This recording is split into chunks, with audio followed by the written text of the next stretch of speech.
Right now, it's the late 90s, and the East Africans have now really solidified their presence in distance running. Whether it's road racing, track and field, and especially cross-country now, plenty of races have now devolved into a battle between the two dominant countries, which are Kenya and Ethiopia, with Morocco occasionally entering the mix too. Cross-country, though, has been looked at as the one avenue where the regions can truly battle it out in a formal team setting. But by this point in time, Kenya has had quite the stronghold on the grass running scene on the men's side. Ethiopia, while very strong, hadn't been notably in the mix since the 80s, as Moroccan runners would occupy the silver spot from 1994 to 1997. The women's side, though, was a much more intense clash of the two nations, with back and forths almost every other year, and the individual titles would always be a giant question mark in terms of who would get to represent their country. Going into the 1998 World Cross Country Championships on the men's side, Kenyan runner Paul Tergat had been on an absolute tear the last few years, handily taking the world titles in 1995, 96, and 97, with Salah Hissou from Morocco staying on his tail for the 1996 and 1997 iterations. The individual four-peat had only been pulled off once by John Ngugi from Kenya, where he won from 1986 to 1989. But the fields had evolved quite a bit since then. While heavy hitters from the track side like Haile Gebrselassie and Daniel Coleman weren't present in the men's long race, a few of the top returnees would still make a showing to try and prevent the illustrious four-peat. For the women's long race, 1997 champion Dorotu Tulu would not make a return, but a healthy amount of the top 10 would be lining up nevertheless.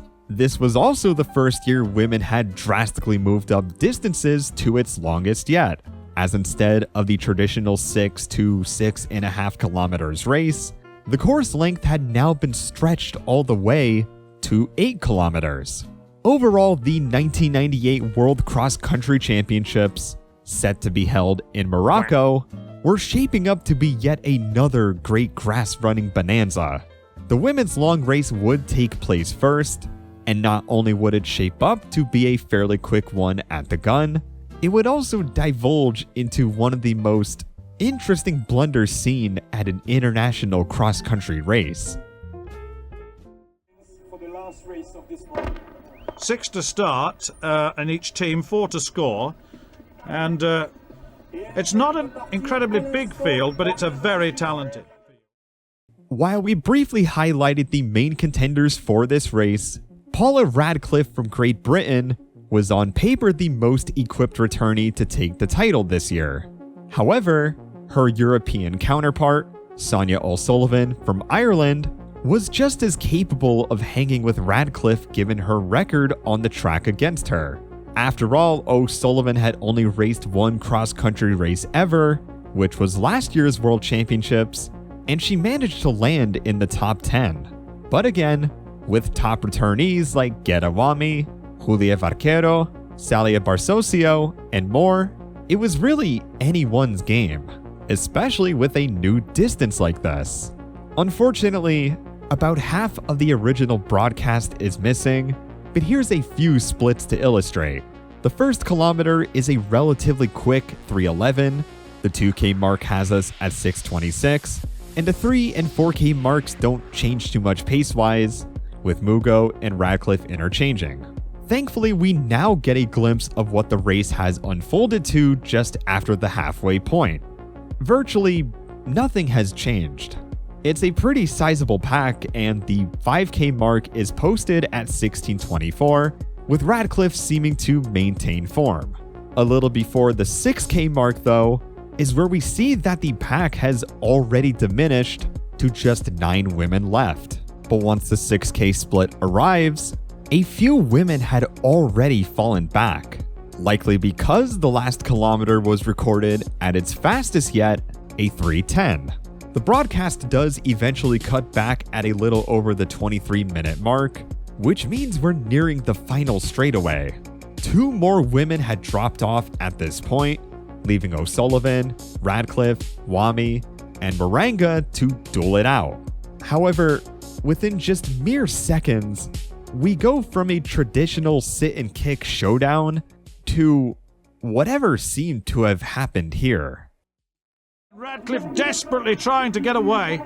And they're coming down. Oh, they don't know which way to go. O'Sullivan put the brakes on there and there's no pathway through to the finish. This frame right here is something you will probably never see at a world championship race. But here we are.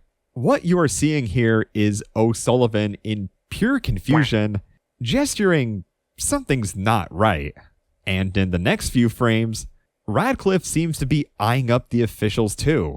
So what's going on? Apparently, the officials did not have the home stretch opened that leads to the proper finish line. So they were redirected to the opening path we saw near the beginning of the race instead. Thankfully, there was a small gap they could squeeze through, but by this point, O'Sullivan is long gone from Radcliffe. And after a hilarious hiccup, it would be the Irish woman to come through the finishing tape, which, not too surprisingly, they also almost forgot to pull out, and wins her first ever international cross-country title. And unique double in these World Cross Country Championships. Sonia O'Sullivan is champion of the world for the second time. 2:59 for the last 1,000 metres. Big circuit of 2,000 metres to make up, plus the starts and finishes, of course.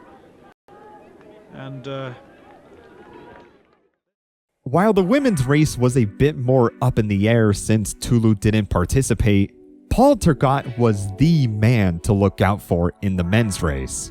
As again, he isn't just the returning champion, he's the returning triple champion, looking to perform the quadruple sweep.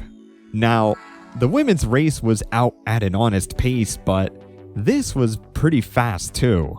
2:42 for the first K would immediately open up the field for this race, as it would be Spain's Fabian Ronchero to lead the East African group through not just the first kilometer, but the second one as well. Again, the next 20 minutes of the race don't happen to be public, but here's the next few splits just to give you an idea of how the race unfolded going into 8K. As the broadcast returns, our quintet is comprised of 3 Kenyans, 1 Ethiopian, and a Moroccan runner gets in on the action too. Kenya's Paul Koech, though, leads the men through 8K in 22:51, which again is a pretty honest 2:46K at this fairly late stage in the race. This 5-man group, however, quickly turns into a trio of East Africans only now, as Koech, Ethiopia's Asifa Mezegebu, and of course, Paul Turgot make the first major move to dictate just how the rest of this race will go.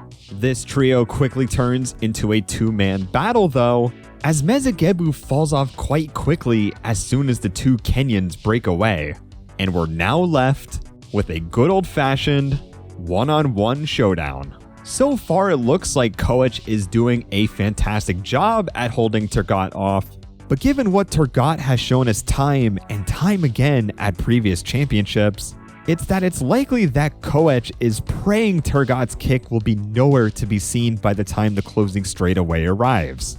As much of a show as it would have been if the race had devolved into an all-out sprint finish, it would realistically be a classic Turgot surge that he's always been known for doing, as he gracefully strides down that home stretch for not just a dominant world championship title, but his 4th one in a row at that.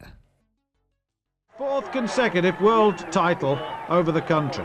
It's time 34:01. The silver medal to Paul Koech. Well, there's the team situation. Kenya from Ethiopia, from Morocco. Another fine win by that very strong Kenyan team. Not only did Paul Turgot secure the 2nd ever quadruple sweep in the men's long race, but Kenya as a whole performed the single greatest performance in World Cross Country Championship history. winning with 12 points as they would occupy all top 7 placements besides third. For the last 12 years, they had been winning time and time again, with quite frankly no competition at that, but this was another level of excellency by the nation to show that they're not slowing down anytime soon.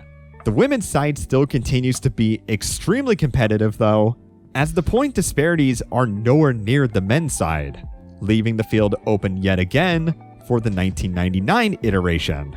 Will Ethiopia prevail again? Will O'Sullivan return for another title? And what about Paul Tergat on the men's side?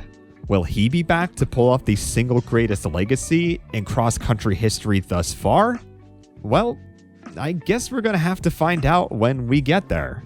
Until then though, I'll see you on whatever video I upload next and take care.